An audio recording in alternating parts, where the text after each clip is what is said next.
Davis Learning Center is so important to our family because it's giving our child the education and the skills that he's needed in order to transition to kindergarten. He's autistic.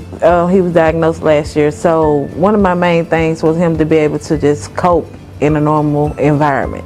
He hasn't had a lot of experience with children his age. He really doesn't gravitate with children his age. Good job. Come on, Charlie. You know, he's a different child since he's been going to Davis Learning Center. Pre-K children are learning something every second, whether it's foundational literacy skills, whether it's math skills, whether it's learning how to problem solve with their friend or learning to share.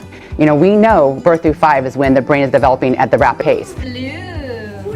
So we know working with pre-K students that they come in sometimes needing support around social emotional learning, but sometimes they need support in academics. They're all different, and we have to close those gaps as much as possible with foundational skills before they enter into kindergarten. We are in the last year of the preschool development grant, and that was a grant where we did receive $8 million a year.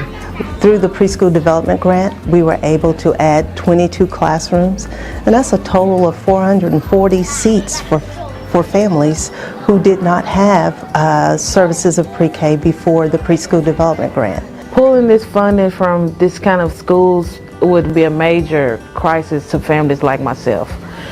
Without that grant, I'm not sure that families could find a high-quality preschool program. We already had over 1,000 students on the wait list before the grant, and we opened those 440 seats. So those are families, over 1,000 families or more, that will not have a place to send their child to. They rely on Metro Schools being able to provide preschool and pre-kindergarten for their children. But Metro Schools is committed to continuing high-quality programming. Children attending pre-K now are more likely to graduate from high school. They're more likely to own homes. They're more likely to be productive citizens. So we're hoping that our families are sharing the good news about pre-K. We hear every day about how excited that families are enrolled in pre-K.